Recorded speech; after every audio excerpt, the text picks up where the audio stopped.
Praise the Lord. ஆண்டவராகிய இயேசு கிறிஸ்து நாமத்திலே உங்களை வாழ்த்துகிறேன். கர்த்தருடைய பிரசன்னமும் கிருபையும் உங்களை நிரப்புவதாக.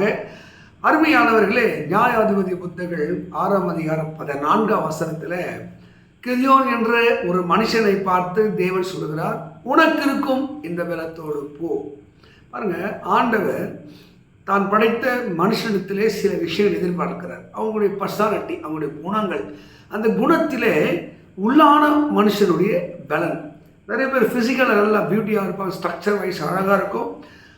ஆனால் உள்ளத்துக்குள்ளே அவர்கள் பயந்தவர்களாக, தைரியம் இல்லாதவர்களாக, சீக்கிரம் உணர்ச்சி வயப்படுகிறவர்களாக, தெளிவில்லாதவர்களாக, தன்னுடைய காரியத்தை நேர்பட திறம்பட அறிவு இருந்தாலும் அது ஒருங்கிணைக்கக்கூடிய பக்குவம் இல்லாதவர்களாக இன்றைக்கி அநேகர் வாழ்கிறதுனாலே தன்னுடைய வாழ்விலே அவர்கள் பதறுகிற சிதறுகிற தெளிவற்றவர்களாக இருக்கிறார்கள். இதைத்தான் கிதியோன் சொல்கிற, உனக்குள்ளே ஒரு பலம் இருக்கிறப்ப அந்த பலத்தோடு ஓடு என்கிறார்.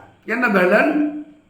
எதிரி கையில் இருந்து தன்னுடைய உண்டான தன்னுடைய ஆஸ்திகளை காப்பாற்ற வேண்டும். மீதியாளர் என்கிற ஒரு எதிரிகள் அந்த இஸ்ரேல் மக்களை வந்து கொள்ளையிட்டு அவர்களை ஒன்றுமில்லை அழிப்பார். உங்கள் வாழ்க்கையில் பல எதிரிகள் இருக்கலாம். வறுமை என்ற எதிரி, ஏழ்மை என்ற எதிரி, இல்லாமை என்ற எதிரி, வெறுங்கை என்ற எதிரி.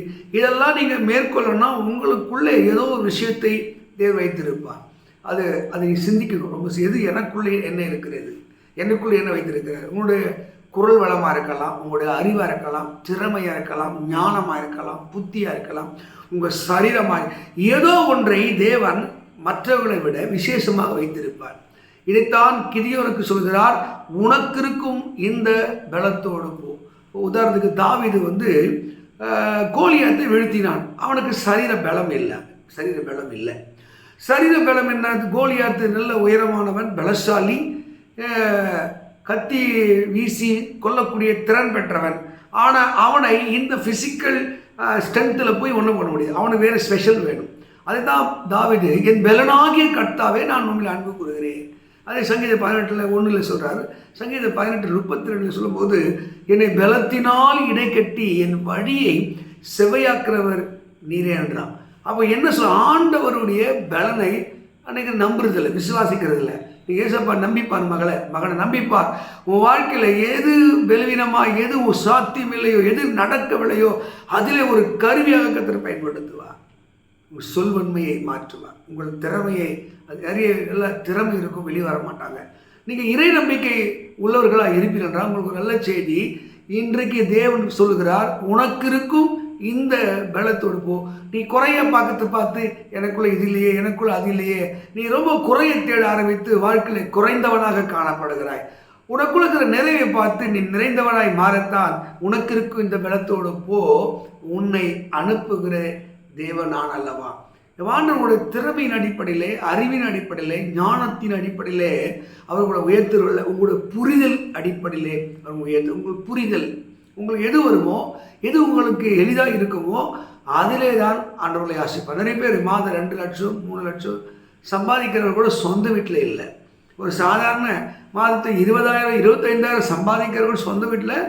அதுக்கு என்ன? அது அந்த பணம் இல்லை. அந்த பணத்தை எப்படி கையாளக்கூடிய ஒரு திறமை உங்களுக்குள்ள நல்ல அறிவு படித்திருப்பீங்க. அந்த படிப்பை எப்படி கையாளக்கூடிய அந்த தெளிவு, அதுதான் உங்களுடைய ஸ்ட்ரென்த்தாக உங்களுக்கு இருக்கும்.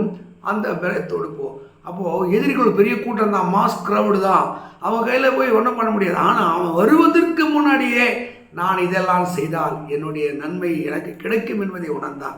நீங்கள் கூட ஒரு காலம் வரும், ஒரு நேரம் வரும், இந்த அப்படிங்களான்னு பார்க்க இருக்கிற காலத்தை சொல்ல, நாட்கள் பொல்லாதவன் அப்படின்னாலே நீங்கள் காலத்தை பிரயோஜனப்பட. புது வருஷம் 2026 வரும், அடுத்த மாதம் வரும், இதெல்லாம் இல்லைங்க.